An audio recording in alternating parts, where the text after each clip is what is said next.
Bismillahirrahmanirrahim. Assalamualaikum warahmatullahi wabarakatuh. Pada kesempatan kali ini, saya akan membahas perbandingan tutorial Microsoft Excel dan SPSS sebagai alat statistik inferensial untuk data pretest dan posttest materi hukum Hawk. Jadi nanti sebentar ada data pretest dan posttest, kemudian yang akan saya olah itu menggunakan Microsoft Excel dan SPSS. Itu yang saya, Muhammad Fadilah, NIM 2303 2180 2639. Ada tujuan, misalkan ada sebuah penelitian dilakukan untuk mengetahui peningkatan hasil belajar peserta didik melalui model PBL berbantuan PET simulation materi hukum Hawk. Nah, jadi sebentar itu ada di sini terdapat 25 data hasil pretest dan posttest peserta didik yang akan diolah dan dianalisis. Nah, jadi di sini ada semacam model pembelajaran PBL yaitu problem based learning, itu dengan dilakukan pretest dan posttest. Dan di sini ada daftar namanya, ada 25 peserta, kemudian ada nilai pretest dan posttestnya. Di sinilah yang akan kita olah, yaitu pertama menggunakan SPSS atau Excel dulu, yang kita akan bandingkan nilainya, apakah hasilnya sama atau tidak. Lanjut. Sebelum itu kita ketahui dulu bahwa untuk melakukan nilai, kita ketahui bahwa ada pengaruhnya atau tidak, maka ada pengertian dan syarat uji and gain. And gain atau normalized gain digunakan untuk mengukur peningkatan keterampilan proses sains dan hasil belajar kognitif sebelum dan setelah pembelajaran. Kemudian syarat uji and gain adalah terlebih dahulu dicek normalitas dan dilakukan uji hipotesis pada data pretest dan posttest. Jadi di sini kita akan sebelum melakukan syarat uji and gain, apakah ada pengaruhnya atau tidak pembelajaran dilakukan antara pretest dan posttest. Ya, di sini dulu kita ketahui dulu teorinya sebelum kita praktek di Excel ataupun di SPSS. Pertama itu adalah uji normalitas. Uji prasyarat digunakan untuk menentukan uji selanjutnya dan menganalisis sebaran data dalam suatu variabel penelitian. Nah, jadi misalkan di sini ada uji normalitas, dapat dianalisis yaitu menggunakan statistik parametrik dan statistik non parametrik. Nah, kalau jika datanya datanya tadi kita uji apakah itu dia menganalisis sebaran data dalam suatu variabel. Jadi jika datanya kita uji normalitas, jika datanya dia statistik parametrik, maka syaratnya itu dia harus berdistribusi normal. Sementara statistik non parametrik itu dapat data tidak berdistribusi normal. Kita lakukan ya.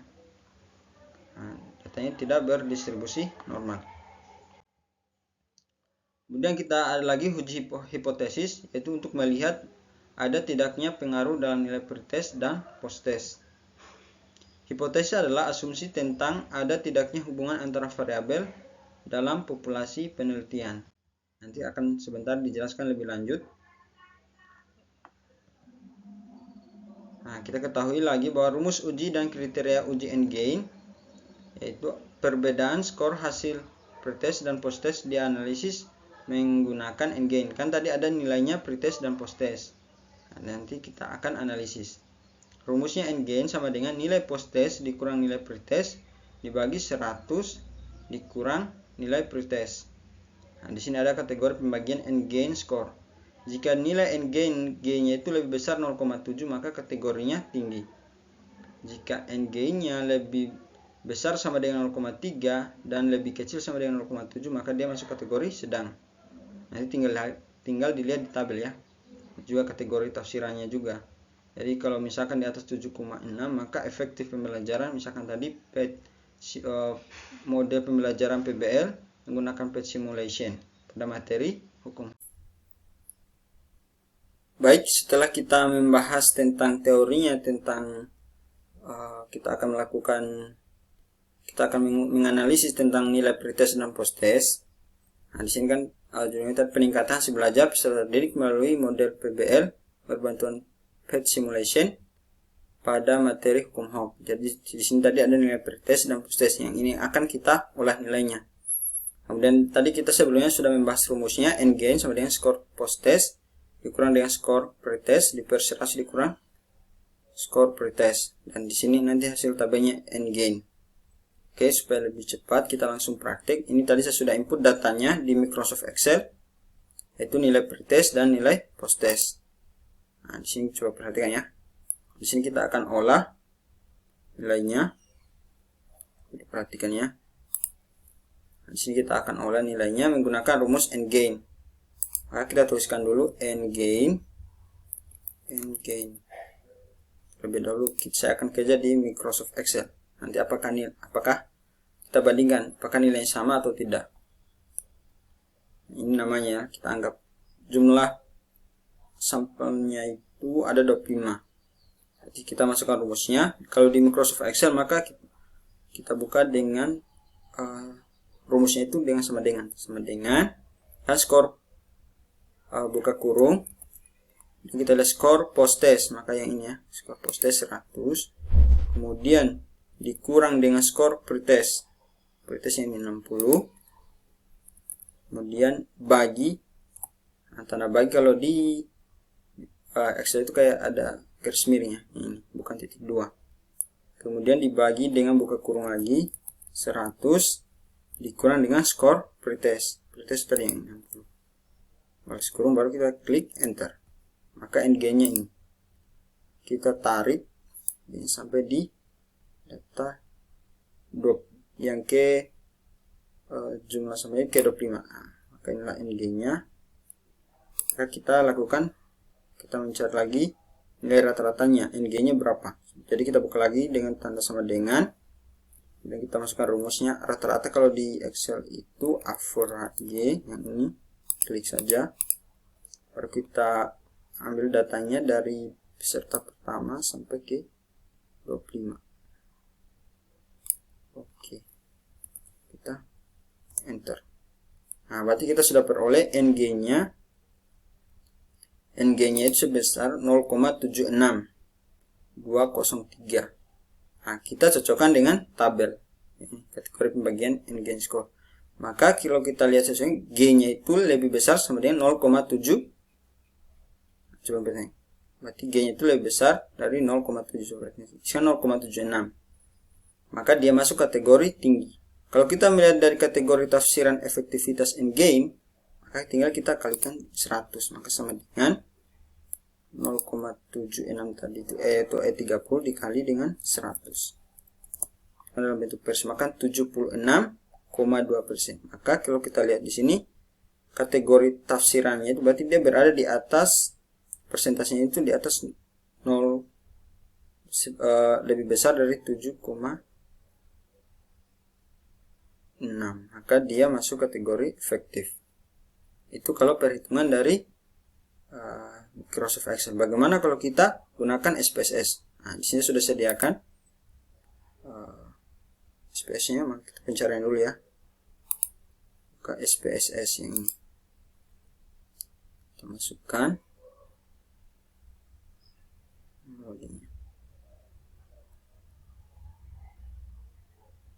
Sebentar inilah Excel.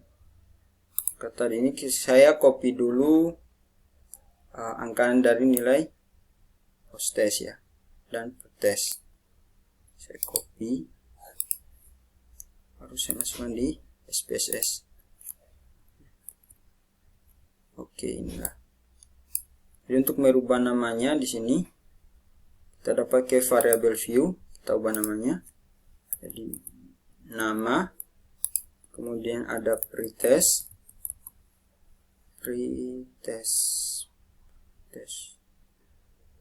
ya, posttest.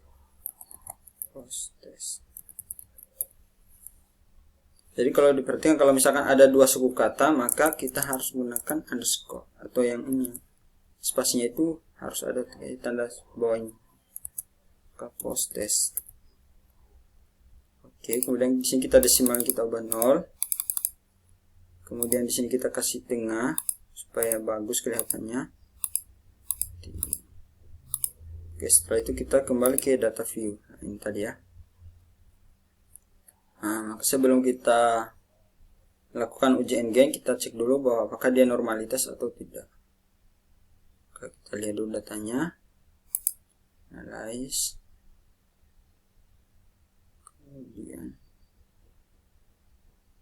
ya, kita klik bivariate. Bukan. Ini, analyze.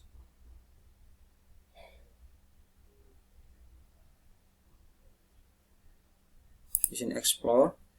Kita masukkan nilainya pretest.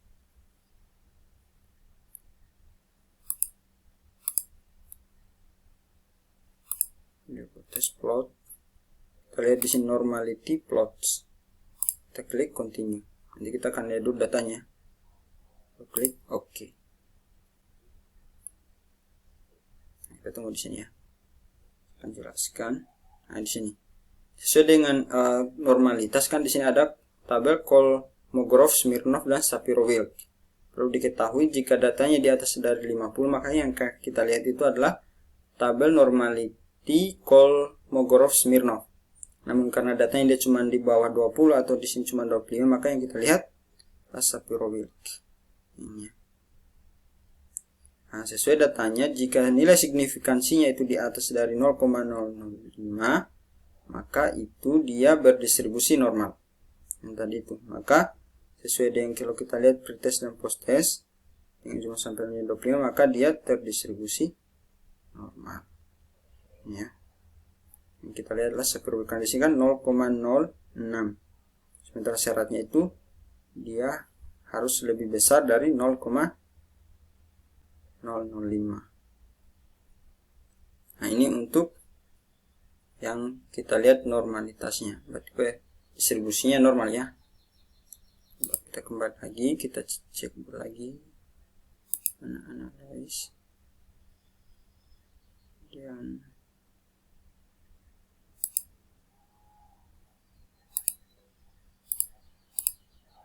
kita lihat option. Maaf di sini.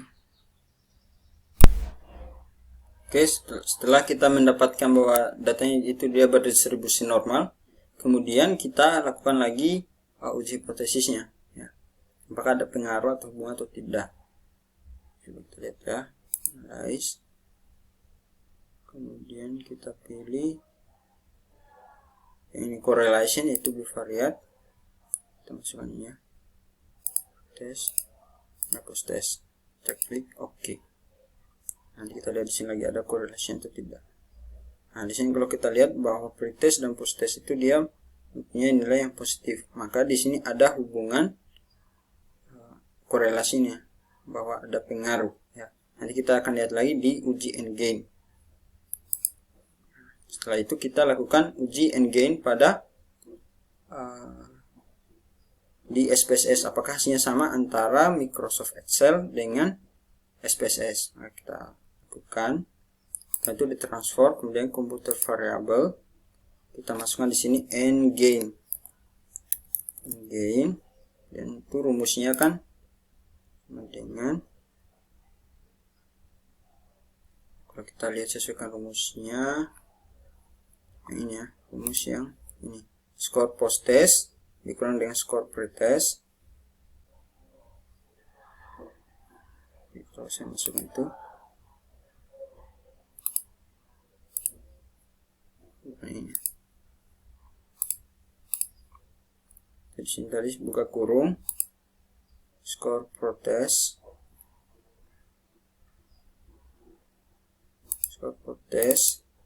dikurang dengan skor pretest, kemudian dibagi dengan buka kurung lagi 100 kan nilai maksimal kan, terus 100 dikurang dengan nilai pretest. Nah, baru kita OK. Nah, ini tadi endgame. Nah, sini endgame. Kita ke variable view, kita ratakan lagi. Center, kita kembali lagi data view. Sehingga end gain kita belum tahu berapa rata-ratanya. Kita klik lagi analyze dan deskriptif. Nah, di sini apa yang kita akan deskripsi yaitu end gain-nya. Kita masukkan baru kita klik OK. Nah, di sini kita lihat coba. Nah, yang kita lihat di sini deskripsi statistik. Nah, di sini kan end gain-nya MEAN itu adalah 0,7620. Coba kita lihat 7,620, kita copy saja ya. Kalau kita tempel di sini tadi. Ya ini kita lihat. Ini kan samakan hasilnya 0,76203 juga 0,7620. Nah, berarti kan perbandingannya dia sama. Berarti kalau kita menggunakan juga di Excel dengan SPSS itu sama nilainya, tinggal memilih saja menggunakan yang mana sesuai dengan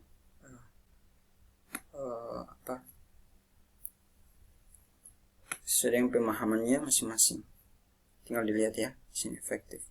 Itu di sini juga 0,762. Jadi kita sudah melakukan tadi memperoleh hasil uji end gain-nya SPSS dan Microsoft Excel. Jadi kalau kita sehingga kita dapatkan rata-rata hasil uji end gain dengan Excel dan adalah 0,76. Hasil tersebut sama persis dengan data yang didapat saat pengolahan dengan SPSS. Nah, tadi kan berarti dia itu masuk kategori tinggi. Kemudian dari data pengolahan end gain didapatkan nilai MEAN yang tadi SPSS yaitu seberat yang 76,2% tadi itu, yang berarti bahwa nilai tersebut memenuhi kriteria efektif atau tinggi, yang artinya terdapat peningkatan hasil belajar peserta didik adalah tinggi. Jadi mungkin itu cukup sekian yang bisa saya jelaskan. Jika ada kesalahan mohon dimaafkan. Saya tutup dengan ucapan wassalamualaikum warahmatullahi wabarakatuh. Sekian dan terima kasih. Jangan lupa untuk like, komen, share dan subscribe channel ini jika bermanfaat. Jika ada pertanyaan bisa ajukan di kolom komentar. Sampai bertemu di pertemuan berikutnya.